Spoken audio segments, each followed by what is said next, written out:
En fait, les gens qui viennent cracher leur venin, j'arriverai jamais à les prendre au sérieux. Genre pour moi, ils dépasseront jamais le stade d'Instagram ou de Twitter.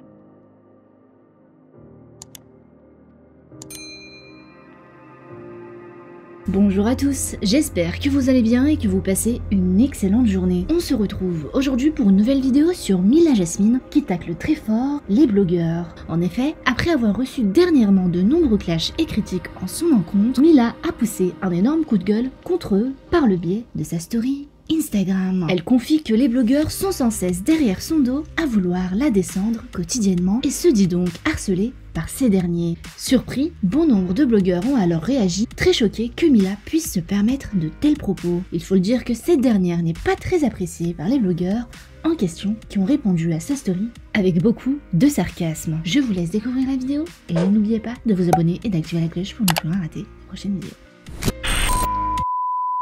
Hyper chaos, mais avant d'aller dormir, il fallait vraiment que je pousse un coup de gueule. Concernant certains pseudo-blogueurs que moi je ne considère absolument pas comme des blogueurs, et je vais vous expliquer pourquoi.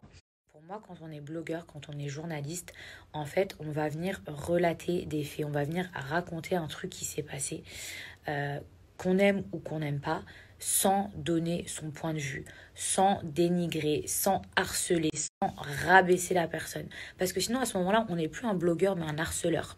D'ailleurs, j'ai voulu que Mayamo, la blogueuse, ait une conversation avec Ilan parce qu'elle avait dit des trucs de fou sur lui. Et de base, déjà, quand on n'a pas de preuves, en fait, la présomption d'innocence, c'est hyper important parce que vous pouvez détruire quelqu'un, vous pouvez faire du mal à quelqu'un, vous vous rendez même pas compte. C'est vrai qu'Ilan, il a eu énormément de maturité, parce que moi, quelqu'un qui m'aurait dézingué, franchement, je lui aurais même pas donné l'heure.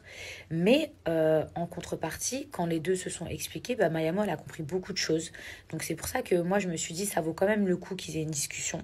Et c'est vrai que je l'aurais pas fait avec d'autres personnes, mais c'est vrai qu'elle, je pense qu'elle a vraiment un bon fond, malgré tout ça.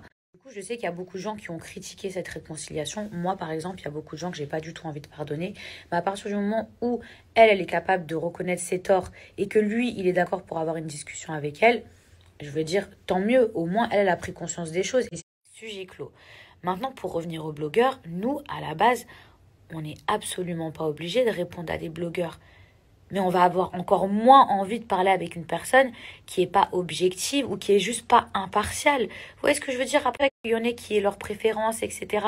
Mais quelqu'un qui, par exemple, ne prend jamais parti, mais juste qui raconte ce qui se passe dans la vie des candidats, on se dit, ok, cette personne, on peut lui parler. Mais quelqu'un qui est en train d'harceler une autre personne, qui est tout le temps là en train de s'acharner, mais genre, mais t'es même pas un blogueur quand tu fais des trucs comme ça. Vous êtes capable de rester professionnel et impartial, soit vous avez juste envie de déverser votre haine, mais à ce moment-là, vous n'êtes pas un blogueur. Vous êtes juste un haineux qui a sa place sur Twitter ou sur Telegram. Les gens qui sont capables de se remettre en question et de rester professionnels, après, libre à moi de les pardonner ou pas. Moi, ça m'intéresse pas non plus les blogueurs qui m'aiment bien moi, mais qui harcèlent d'autres candidats. Parce qu'aujourd'hui, ça va, mais peut-être que demain, ce sera mon tour. Le pire, c'est que ce sont ces mêmes personnes qui vont partager des vidéos sur le harcèlement, alors qu'en réalité, vous faites exactement la même chose. C'est pas parce qu'on est des candidats de télé-réalité que ça vous donne le droit de vous acharner sur nous. Parce qu'on a décidé d'être connus, qu'on doit tout accepter. Parce que j'ai l'impression que les gens, ils n'arrivent pas à différencier ça. Ah, mais si vous êtes connu, vous devez accepter qu'on parle de vous. Oui, on peut parler de nous, mais il y a une manière de parler de nous. Je vais vous donner un exemple tout bête pour que vous puissiez comprendre. Vous voyez quelqu'un qui est impartial, il va dire « Mila s'est embrouillée hier soir avec son mari dans un parking ». Quelqu'un qui n'est pas impartial va dire « La bip de Mila s'est embrouillée avec son bip de mari, de toute façon, elle a bien mérité, et blablabli ». Et vous voyez la différence? Est-ce que vous voyez l'énorme différence? Et pourtant, je vous ai appris exactement la même chose, mais sans cracher mon venin. Vous voyez la différence entre raconter quelque chose et venir cracher son venin. Et moi, en fait, j'arriverai jamais à d'Instagram, Twitter, parce qu'ils sont ceux qui ont réussi à dépasser ce stade, c'est ceux qui ont toujours su être professionnels ou qui ont appris à le devenir et qui ont changé. Voilà, c'était mon petit coup de gueule du soir, mais heureusement, tous les blogueurs sont pas comme ça. Il y en a qui ont appris à devenir impartial, il y en a qui l'ont toujours été. Et franchement, si certains pouvaient en prendre de la graine, ce serait bien.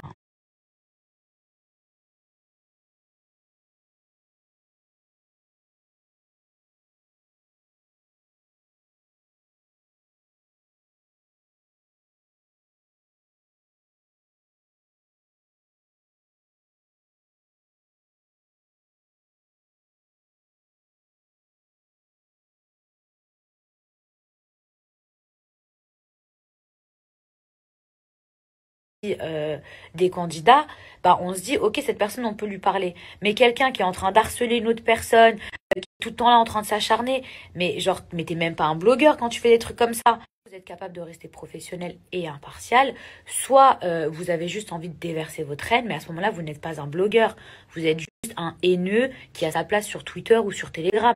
Ah, bip de Mila, c'est embrouillé.